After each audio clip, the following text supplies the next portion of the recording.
자, 객체 지향은 소프트웨어를 품질이 높은 신뢰성 있는 소프트웨어를 만들 수가 있게 됩니다. 그 이유는 어, 그 베이스 클래스라고 하는 것을 통해서 어, 어느 정도 품질을 유도할 수가 있어요. 어떤 상속을 통한 장점 중에 하나는 기존에 한번 우리가 시행착오를 겪었던 그 소프트웨어의 어떤 구조를 우리는 계속적으로 개선을 했겠죠. 그 구조와 데이터를 개선을 했을 겁니다. 그것을 우리가 어느 정도는 상속받아서 오기 때문에 품질 높은 소프트웨어를 유도를 할 수가 있어요. 그리고 그것은 곧바로 코드를 재사용하기 때문이다라는 거예요. 앞서 얘기했다시피 상속이라는 걸 통해서 기존에 만들어져 있던 그 틀, 이미 설계했던 그 설계를 재사용하기 때문입니다. 코드만 재생하는 게 아니라 그 설계를 재사용하기 때문이에요. 그 소프트웨어 구조와 기능들을 재사용을 하기 때문에 틀 자체를 재사용한다는 거죠. 그리고 앞서 봤던 것처럼 여러 그 클래스들 간의 연결상에서 인터페이스만 잘 유지하고 있다라고 하면 그 클래스를 쉽게 교체할 수 있다라고 합니다. 일부분을 교체를 해도 나머지가 영향을 받지 않는다. 그러니까 loosely coupled 하다라는 이야기를 하는데 쉽게 뗐다가 붙였다가 우리 그 부품처럼 자동차 부품처럼 그렇게 만들 수 있다는 거죠. 그리고 디버깅이 쉬워집니다. 디버깅이 쉬워진다는 이야기는 여러분들이 절차 지향 프로그램에서 변수가 1000개 이상이 막 있다라고 볼게요. 그러면은 그 매우 많은 개수의 데이터 구조와 기능들을 갖고 있는 거예요. 그 속에 버그를 찾기가 쉽겠습니까? 아니면 클래스로 단위적으로 쪼개져 있다고 봤을 때 그 속에는 변수가 10개밖에 없다. 변수와 그 소스 코드가 10줄밖에 안 된다라고 하면 거기서 버그를 찾는 게 쉽겠어요. 예. 그러니까 뭐냐면 우리가 백사장에 가가지고 저 바닷가 우리 그 휴가철에 거기서 내가 잃어버린 반지를 찾는 것과 같아요. 절차 지향 프로그래밍에서는 우리 그러나 객체 지향 프로그래밍에서는 작은 단위로 쪼개져 있기 때문에 클래스라고 하는 단위로 그리고 그 클래스들 중에서 어느 클래스가 문제를 일으키는지를 먼저 찾은 다음에 그 속에서만 버그를 찾으면 됩니다. 그러니까 내 가방 속에서만 반지를 찾으면 돼요.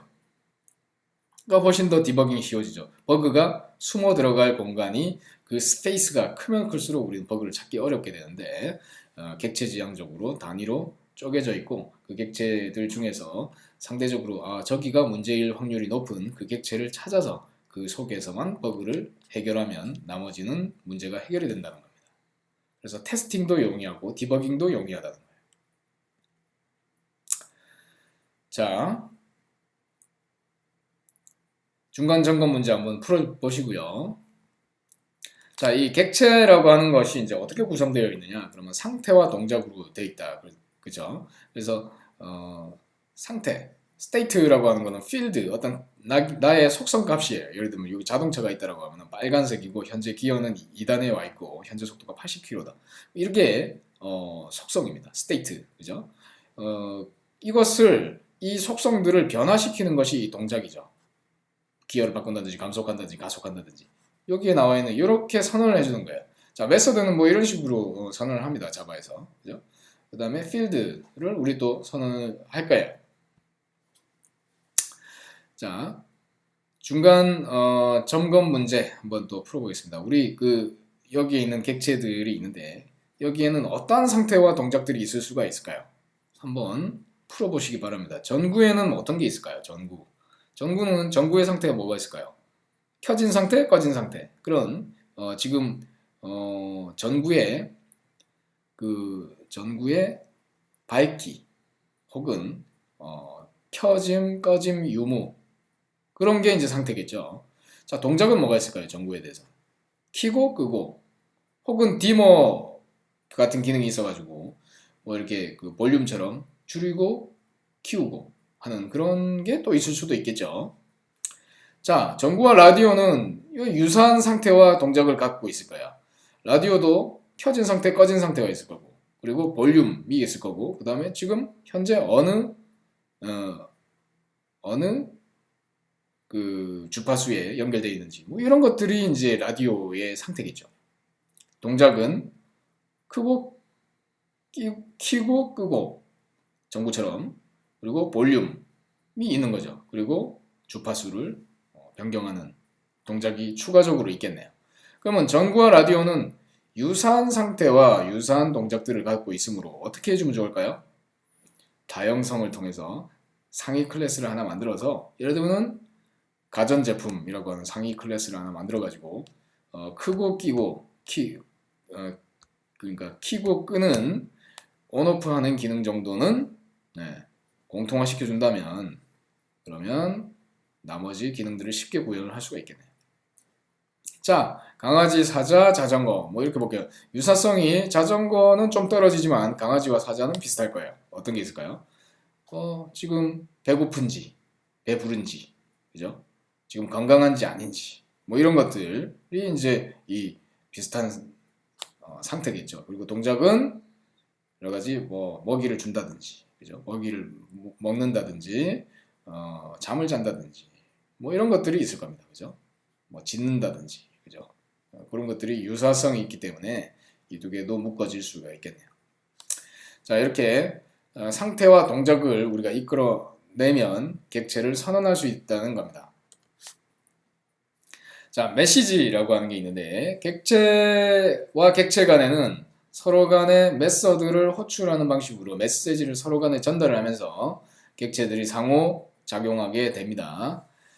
그래서 일종의 앞서 한번 그 사람의 생각을 담는 뉴런과 시냅스 이야기를 했는데, 이런 객체들이 하나의 뉴런처럼 우리의 그 기억을 담당한다고 보면 됩니다. 어떤 개념을 하나씩 담는 거고, 이 개념들이 서로 간에 뭔가 관계와 메시지를 주고받으면서 뭔가 서로 상호작용을 할 수 있다는 거예요. 자, 그죠? 그래서 사람이 운전자, 그러니까 우리가 사람이 뭔가 가속이라고 하는 것을 이 자동차 객체한테 메서드를 호출하면 뭔가 accelerate 해라라고 가속이라고 하는 걸 명령을 주면 자동차 객체는 어떻게 될까요? 속도가 올라가겠죠. 속도가 올라가면 운전자 객체는 기뻐한다, 뭐 이런 게 올라갈 수가 있죠. 그러니까 상호작용하는 거예요. 자, 우리가 그러면 이런 식의 자동차가 이제 스피드업, 스피드다운, 턴 레프트, 턴 라이트 뭐 이런 거를 우리는 선언할 수 있다는 거예요. 자동차에 대해 가지고 이런 식으로 쭉 선언할 수 있다는 거예요. 자, 클래스라고 하는 거는 이러한 객체 지형에서 그 가장 기본적인 단위가 되는데, 객체를 선언하는 하나의 틀입니다. 그죠? 그걸 클래스라고 불러요. 그리고 이 틀에서 실제 객체가 생성된 것을 우리는 인스턴스라고 부릅니다. 인스턴스, 하나의 건. 그러니까 이런 우리가 자동차 도면이 있다. 그러면 그거는 클래스고요. 그걸로 실제 자동차를 만들어내면 그건 인스턴스입니다. 그러니까 뭔가 하나가 실제로 생성됐다는 것은 컴퓨터에서 이야기하면은 이거는 타입 그냥 껍데기만 있다가 실제 메모리화가 되는 것을 우리가 인스턴스라고 부르고, 하나의 클래스는 여러 개의 오브젝트, 인스턴스를 생성할 수가 있어요. 여러 개의 발생된 게 만들어질 수 있습니다. 그러니까 틀과 빵과도 같아요. 그러니까 여러 개를 찍어낼 수가 있어요. 그래서 클래스 구조는 필드 정의와 메서드 정의로 됩니다. 그러니까 속성과 행위, 이렇게 앞서 이제 우리가 클래스를 선언할 때 그 이름과 클래스의 이름이 있어야 되니까 타이틀을 하나 정하고 속성들 그리고 메서드들로 구성된다, 이렇게 보면 됩니다. 머리, 가슴, 배 이렇게 돼 있어요. 좀 더 디테일하게 보면은 자, public class person 이렇게 돼 있는데, 여기 앞부분에 이렇게 그 뭔가 접근자가 있어요. 접근자는 public, protected, private 이렇게 세 가지 종류가 있는데, public이라고 하는 거는 외부에서 누구나 볼 수 있게 하겠다라고 하는 접근자예요. 그러면 이 class person은 누구나 쓸 수 있는 거예요. 우리가 만든 JVM, 나중에 이제 자바 안에서 우리 프로그램 안에서 누구나 불러다 쓸 수 있는 거예요. 자, 모든 그 지금 필드와 클래스와 메서드들은 이러한 접근자들을 갖고 있죠. 지금 사용된 접근자는 모두 다 퍼블릭이네요. 자, 모든 걸 퍼블릭으로 하는 거는 이 객체가 다 그냥 열려 있는 거예요. 자, 은닉이 하나도 없는 거죠. 은닉이 없다는 이야기는 요거는 은닉이 없다는 거는 좀 위험한 선언이기도 해요. 근데 요거는 지금 이 클래스의 구성을 설명하기 위해서 이렇게 되어 있는 거고, 실제로는 퍼블릭보다는 프라이빗이나 프로텍티드를 쓰는 경우가 많습니다. 이 클래스를 제외하고는요. 클래스라고 하는 거는 외부에서 써야 되는 이유가 충분하기 때문에 보통 퍼블릭으로 두지만, 나머지 특히 이 메서드가 아니라 필드들, 자기의 데이터는 앞서 이야기했다시피 가능한 은닉을 해줘야 됩니다. 데이터는. 그래서 이거는 대부분 프라이빗으로 보통 선언하는 게 맞아요. 그래서 우리가 기본적으로 퍼블릭이라고 선언하지 않게 되면, 않는다라고 하면 이 부분은 다 프라이빗으로 될 거예요. 그러니까 이걸 선언을 안 하면 프라이빗이 됩니다. 그러면 이것은 외부에서는 접근하지 못해요. 이것을 접근하는 방법은 이렇게 접근을 허용하는 메서드들을 통해서만 접근할 수 있게 해줄 겁니다. 그래서 정식 경로를 통해서만 내 내부 데이터를 리턴해 줄 거라는 거예요. 여러분들이 주민번호 누구나 물어본다고 해서 답을 안 하듯이, 여러분들이 이걸 퍼블릭으로 달고 다닌다는 이야기는, 여러분이 여기 어떤 이름표에다가 내 주민번호 적고 다니는 거와 똑같아요. 내 티셔츠에다가 등 뒤에다가 내 주민번호 적고 다니는 거와 똑같아요. 여기다가 한다는 거는. 근데 이 getName이라고 하는 메서드를 통해서만 만약에 한다라고 하는 게, 누군가 물어볼 때, 누군가 물어왔을 때 이 사람이 누군지를 보고 지금 이것이 어떤 개인정보 노출에 문제가 없는지를 자기가 판단할 수 있는 거예요. 메서드를 통해서 들어오는 경로는. 그래서 요게 좋은 겁니다. 여기는 퍼블릭은 안 좋은 거예요. 자, 그 다음에 생성자라는 게 있습니다. 생성자는 이 클래스가 생성되는 순간, 실제 오브젝트로 인스턴시에이션 될 때 뭔가 초기화하는 작업이 필요해요. 초기화한다는 거는 내가 기본적으로 나의 나이를 기본적으로 1살에서 시작하겠다. 한국에서는 1살부터 시작하죠. 1살부터 시작했다. 이런 초기화 작업을 넣을 수가 있어요. 그리고 아규먼트를 받을 수도 있습니다. 이 생성자는 아규먼트를 이렇게 받을 수 있는데, 예를 들면 여기는 자기의 이름을 처음부터 받아서 생성을 하는 거죠. 자, 이렇게 되어 있습니다. 자, 클래스를 하나의 예를 들어볼게요. 클래스를 선언한 예를 보면은 박스를 하나를 볼게요. 박스. 자, 높이, 너비, 뭐 깊이, 뭐 이런 게 있다고 볼게요. 그러면은 이걸 가지고 셋 다 곱하면 부피가 나온다는 거예요. 그죠? 부피가. 그렇기 때문에 이 계산하는 이 오퍼레이션은 어디서 많이 호출을 당할까요?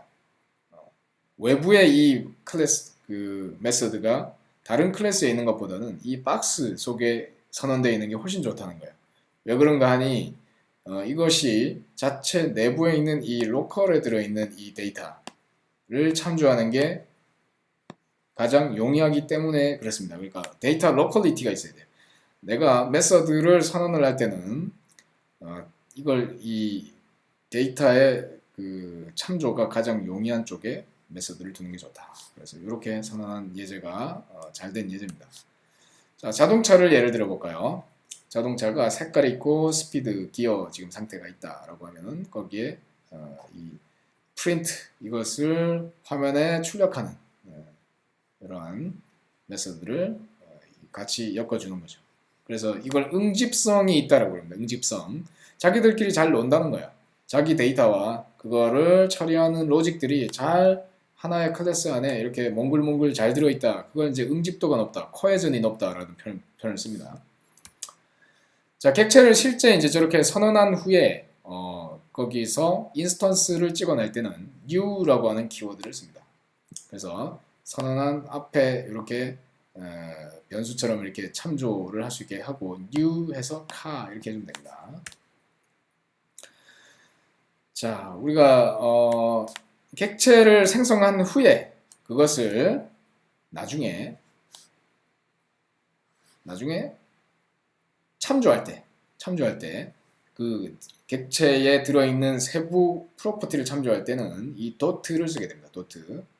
자, 내 차의 스피드는 뭐냐? 그럼 지금 뭐 100km다 뭐 이렇게 돼 있으면 그거를 이렇게 참조하면 되고, 이렇게 값을 대입할 수도 있겠죠. 자, 그런데 이렇게 밖에서 어떤 안에 있는 데이터를 직접 액세스하는 이러한 예제는 좋은 예제가 아닙니다. 이거는 교재에 이렇게 나와 있는 건데 이게 가능은 하되 나중에 하지 말라고 할 거예요. 네. 자, 그냥 이렇게 해서 참조할 수 있다는 것만 아세요.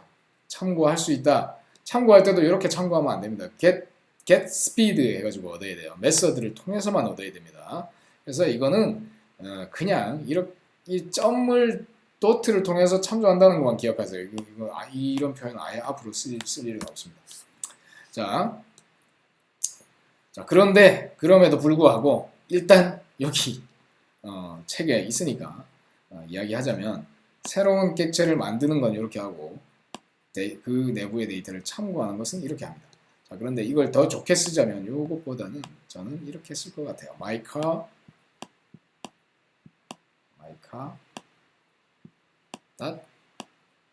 set speed 이렇게 할 거예요. 저는 set speed라고 하는 메서드를 통해서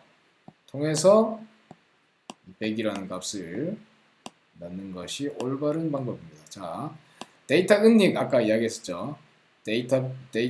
객체에 있는 데이터를 직접 액세스하는 것은 좋지 않다라고 이렇게 메서드를 통해서 간접적으로 접근하는 방식이 최근의 기법입니다. 자, 이 책은 조금 오래된 책이기 때문에 저런 조금 나쁜 습관이 될 수 있는데 메서드를 통해서 데이터를 접근하는 게 맞아요. 남의 데이터에 직접 액세스하는 이러한 행위는 좋지 않습니다. 자, 여기 예제가 또 있네요. 자동차에 대해서는 어떻게 할까? 여기도 지금 보면은 이 내정 간섭을 하고 있죠. My car 여기 해가지고 컬러와 스피드와 기어를 선언할 때부터 이렇게 선언해 놓고 이거를 직접 액세스를 했어요. 자, 이건 나쁜 습관이에요. 왜냐면 이 카 입장에서 내 값이 언제 어떻게 바뀌는지 내가 사찰할 수 있는 방법이 없어요. 이게 왜 내가 값이 이렇게 바뀌어 버렸지? 나중에 큰 문제가 됩니다. 그렇기 때문에 이러한 거는 다 set color, set speed, set gear라고 하는 메서드를 만들어서 접근하도록 이 메서드를 추가해주고 이 필드들은 직접 액세스하지 않게 만드는 게 좋습니다. 어찌됐든 이 도트를 통해서 액세스 한다는 건 똑같은 이야기이기 때문에 그 정도만 보시면 되겠습니다. 자, 객체를 한 개만 선언할 수 있는 게 아니라 하나 이상을 우리는 인스턴시에이션 할 수 있죠. My car, your car 이렇게 할 수 있다는 거예요. 그렇죠? 속성을 다른 걸 대입을 시켰네요. 그러니까 어떻게 됩니까? My car는 빨간색에 스피드는 제로고 지금 기어는 1단에 있고 파란 your car는 지금 막 달리고 있는 60km 달리고 있고 기어는 3단에 블루색이다. 이렇게 하나의 클래스에 여러 개의 인스턴스는 당연히 생길 수 있습니다. 자, 그렇죠. 이거 한번 풀어보시고요. 자, 재고에 대한 클래스 선언이네요. 재고. 자, 필드는 몇 개 있냐? 상품 번호가 무엇이고 지금 재고량이 몇 개 있느냐? 그래서 스톡 업, 스톡 다운 이렇게 할 수 있다는 거예요. 그래서 재고량에 대해서 이렇게 하는 것도 예제가 있고, 뭐 강아지도 한번 만들어 볼 수 있죠. 그죠? 자, 메서드라고 하는 것은 입력값과 출력값이 있는 이러한 형태로 선언을 하게 되죠. 자, 이 객체라고 하는 것은 라이프 사이클을 갖고 있어요. 라이프 사이클. 먼저 객체가 아까 본 것처럼 new car 해가지고 생성이 되었다가 new 해가지고 이렇게 생성이 됐다가 그 다음에 사용이 되죠. 사용이 되면서 여러 가지 메서드의 호출이 막 벌어지고 그러면 어떻게 됩니까? 각 스테이트가 계속 바뀌겠죠. 스테이트가 체인지가 계속 되다가 나중에 소멸됩니다. 소멸될 때 언제 소멸되면은 일이 다 끝나고 나면 이 하나의 오브젝은 이렇게 new instantiation 됐던 것들은 나중에 finalize가 될 거예요. 메모리를 잡기 때문에 그래요. 이게 객체는 상당히 비용이 높은 그 리소스입니다. 그래서 객체가 하나가 선언이 되고 나서 나중에 잘 없애줘야만 여러분들 컴퓨터의 메모리를 잘 아껴서 쓸 수가 있어요. 그래서 객체를 생성하는 건 U라고 하지만 U라고 하는 건 부담이에요. 뭔가 리소스를 쓴다는 겁니다. 뭔가 메모리를 쓰겠다는 거예요. 자, 이것을 내가 그러면 언제 내가 더 이상 사용하지 않을 때 이거를 이제 컴퓨터 시스템에다가 이 객체에서 할당된 메모리를 해제시키려고 하면 어떻게 해야 되냐. 자, 뉴카 해가지고 유얼카가 마이카다 뭐 이런 식으로 이제 매핑을 시켰다라고 볼게요. 그래서 그리고 카를 두 개를 만들었다고 볼게요. 카1, 카2 이렇게 만들었습니다. 그래서 여기에서 카2는 카1이다 이렇게 버렸어요. 그러면 어떻게 됩니까? 카2를 바라보고 있는 자, 이 뉴카 해가지고 여기가 메모리 지점 100이라고 하는 위치에 있고 두 번째 뉴카가 메모리 지점 200에 있다라고 보면 그죠?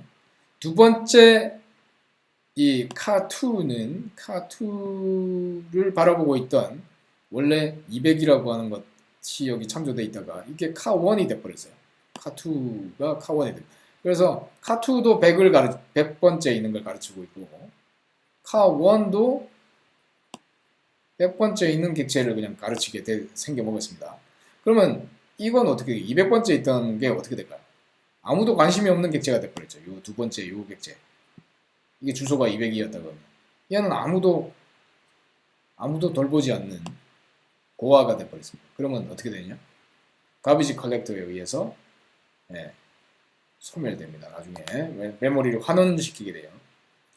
컴퓨터에게. 자, 그런 동작을 좀 하게 돼 있어요. 이게. 자, 그리고 여기에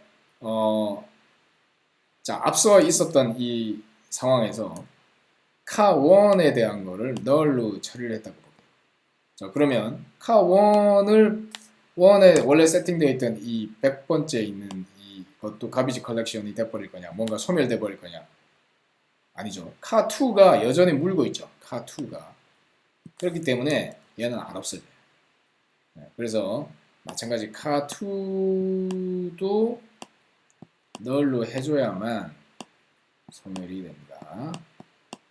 그때 아무도 관심 없구나 해서 그래서 이거는 이제 아껴 써야 되는 메모리가 환원해 준다는 거예요. 컴퓨터에게. 그래야 또 다른 객체를 생성할 수가 있겠죠. 자, 그래서 여기까지 이제 살펴봤습니다.